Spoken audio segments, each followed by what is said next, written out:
Protester gets beaten in the UK Chinese consulate.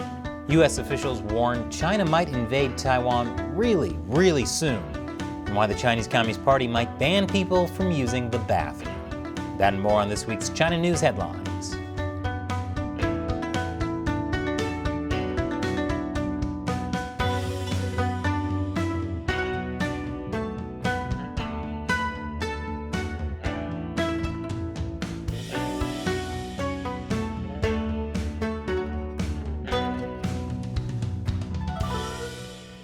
Welcome to China Uncensored. I'm Chris Chappell.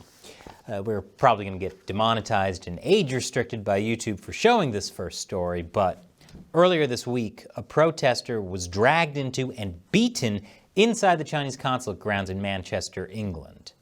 And it was all captured on film. Hong Kong protesters held a peaceful demonstration outside the Manchester consulate on the first day of the Communist Party Congress. At least it started out peaceful. Until a group of men from the consulate came out, some in riot gear, and ripped down the banners. The man in the hat is the consul general, the highest-ranking diplomat in the consulate. The scuffle started at the gates of the consulate. It's hard to see exactly what's going on, but at one point, a protester gets pulled inside and beaten while the consul general looks on, until a police officer manages to pull him out.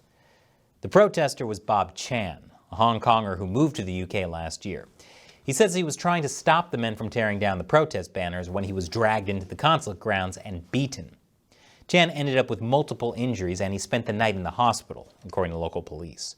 Chinese officials claimed that the protesters were the ones who illegally entered and endangered the security of the consulate, and that the consulate officials were just upholding the peace and dignity of the premises.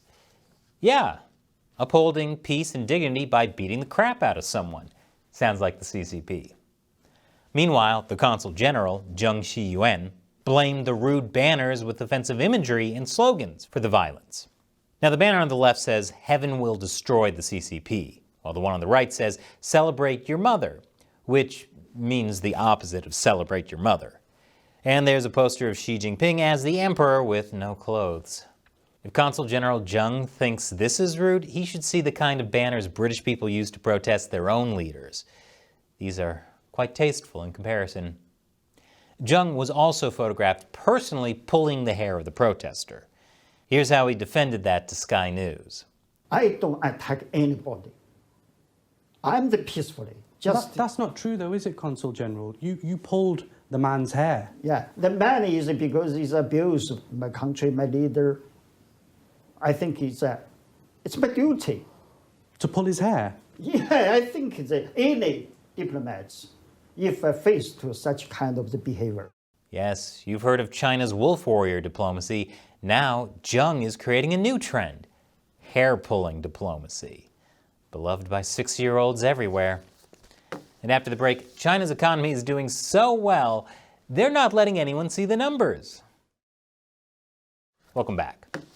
In a stunning move, China has indefinitely delayed the release of its third quarter GDP numbers and other economic statistics. GDP growth indicates the strength of China's economy, and these numbers were widely expected to be bad. So the fact that they're not even releasing these numbers can only mean one thing. The Chinese Communist Party didn't want to release them because the numbers are so good. Yeah, they're obviously so terrific that it would make the rest of the world look terrible in comparison. The Communist Party doesn't like to brag. China analysts speculated that the delay might be because officials didn't want to release bad news during the party congress, which is still going on. Or possibly because the economic numbers were so bad they needed more time to massage them. But actually there might be another reason for the delay. China's zero COVID policy. According to Bloomberg's anonymous sources, some of the officials who had to sign off on economic data last week weren't able to because they were in a zero COVID bubble for the party congress. Apparently, Chinese officials have to sign off on economic data in person. Either that or they were also in a zero email bubble. But if this is the answer, it means the Chinese Communist Party was more willing to risk speculation and market instability than relax the zero COVID policy even a tiny bit. And that's bad news for China's economy. China is recruiting British military pilots to train the PLA. As many as 30 former pilots are doing this. These military pilots are being lured to China with large compensation packages. And they're training the Chinese Communist Party's military on how Western planes and pilots operate. Things that could be very useful in, say, a war over Taiwan. This is not fine. A senior official said the UK Ministry of Defence worried that the practice could threaten British national security. Really, you don't say. The Ministry of Defence has announced it's taking immediate action to stop this recruitment, such as closing the barn door after 30 horses have gotten out. It's not just the UK. Australia is now looking into whether China has also recruited their pilots to train the PLA. Everything's great. Speaking of a war over Taiwan, U.S. Secretary of State Antony Blinken says that China wants to take Taiwan on a much faster timeline. Blinken said China had made a fundamental decision that the status quo was no longer acceptable and that Beijing was determined to pursue reunification on a much faster timeline. That was during a speech at Stanford University. And then Blinken didn't give any details on what a much faster timeline means. Way to keep people on the edge of their seats, Mr. Secretary. But Secretary Blinken isn't the only U.S. official warning about China's takeover of Taiwan this week. Admiral Michael Gilday, chief of U.S. naval operations, says China could attempt to invade Taiwan this year. Yes, this year. It's not just what President Xi says, but it's how the Chinese behave and what they do. And what we've seen over the past 20 years is that they have delivered on every promise they've made earlier than they said they were going to deliver on it. So when we talk about the 2027 window, in my mind, that has to be a 2022 window or potentially a 2023 window. I can't rule that out. I don't mean at all to be alarmist by saying that. This is me, totally not alarmed. More after the break. Welcome back. Reports of a teenager dying in COVID quarantine is causing an outcry in China. Video circulated online of Guo Jinjin, a 14-year-old girl, shaking and convulsing on a bed. Her family members shared the clips online, calling for accountability for Guo's death. They say Guo received no medical treatment at the quarantine center. Because of how China's zero-COVID quarantine works, it's not clear whether Guo even had COVID or what she died of. But she was separated in the quarantine camp from her family members who were unable to get her help.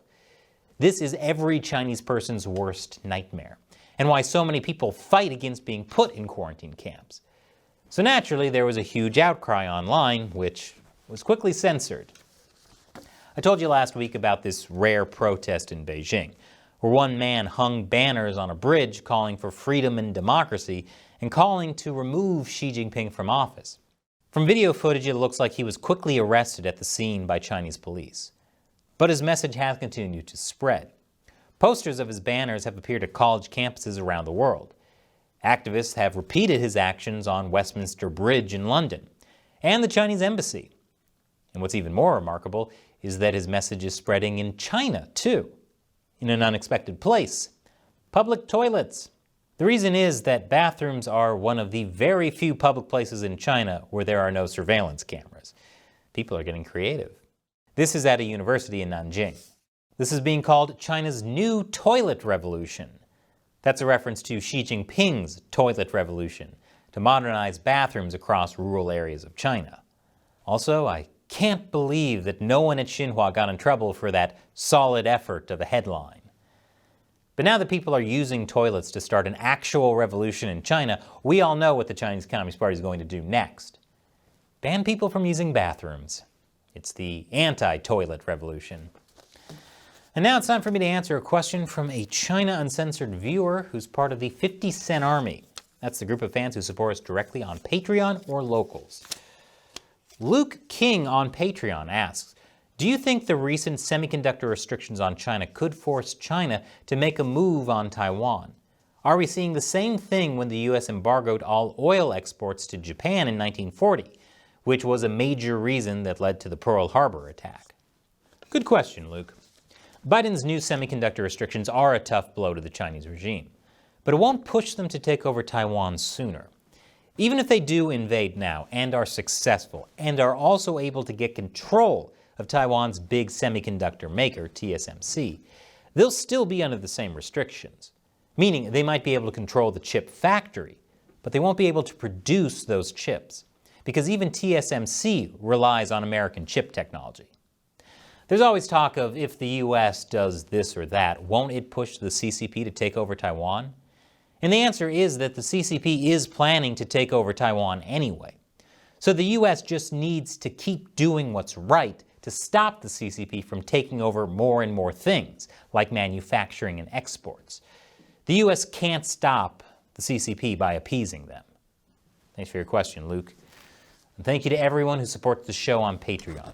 You can support China Uncensored by going to patreon.com/China Uncensored and contributing $1 or more per episode.